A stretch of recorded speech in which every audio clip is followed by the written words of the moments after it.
In our increasingly digital world, the line between hero and villain is often blurred. Figures who challenge societal norms, whether through bold actions or shocking controversy, can quickly find themselves propelled to internet fame. Luigi Mangione, a man whose recent actions have sparked both condemnation and fascination, exemplifies this phenomenon. But why do such individuals captivate public attention? And what can we learn from this? By exploring philosophical principles from Stoicism and Zen, we can gain deeper insight into our collective response to polarizing figures and how to navigate these emotionally charged events with wisdom.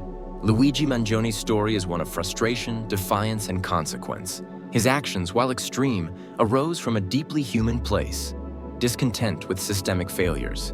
In this case, reports suggest that his frustration centered around inadequacies in healthcare, an issue that resonates with many. But Luigi's case didn't remain confined to local news. Instead, it became a viral sensation, with social media users divided between support, outrage, and intrigue. Some saw him as a man who stood up against injustice, while others condemned the destructive nature of his choices.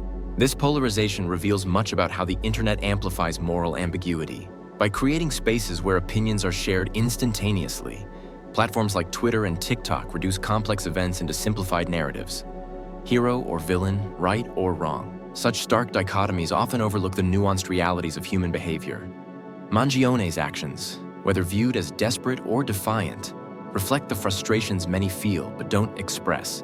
By examining his story through a philosophical lens, we can better understand not only his motivations but also our collective reactions. Stoicism offers a powerful framework for processing events like Mangione's rise to notoriety. Central to Stoic philosophy is the concept of control.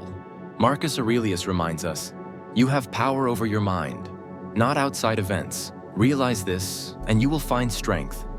This principle urges us to focus on how we respond to external events rather than trying to change circumstances beyond our control.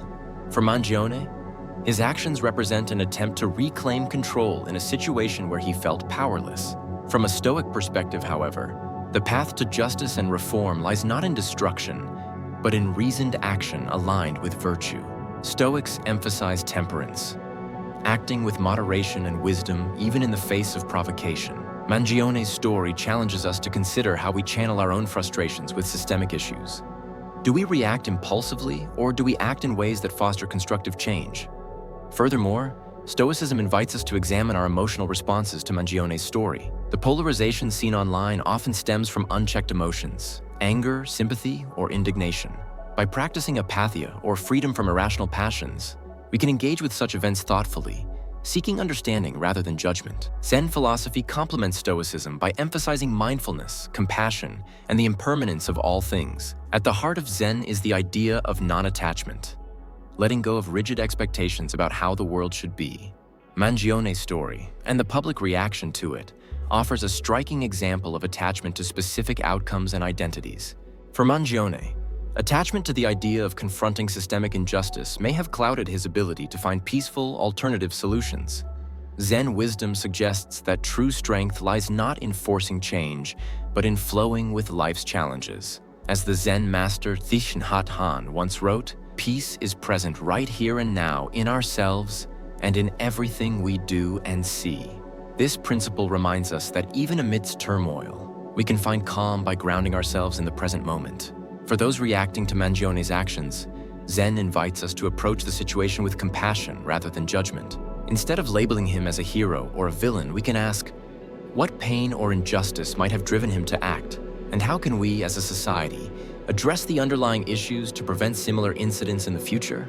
Luigi's story isn't just about one man's actions. It's a mirror reflecting the frustrations and divisions within our society. Both Stoic and Zen philosophies offer tools to navigate such polarization. From Stoicism, we learn the value of focusing on what we can control, our actions, our character, and our responses. From Zen, we learn the importance of mindfulness and compassion, qualities that can bridge divides and foster understanding. The internet's tendency to amplify extremes challenges us to think critically and act deliberately. Instead of getting swept up in the tide of outrage or adoration, we can strive to embody the virtues of wisdom, patience, and empathy. Mangione's story, complex as it is, reminds us of our shared humanity and the need to approach even the most divisive issues with care. As we reflect on this case, Let's remember that the true measure of progress isn't found in viral moments or online debates, but in our ability to respond to challenges with integrity and compassion. Through the teachings of Stoicism and Zen, we can find clarity amidst chaos and contribute to a world that values understanding over division.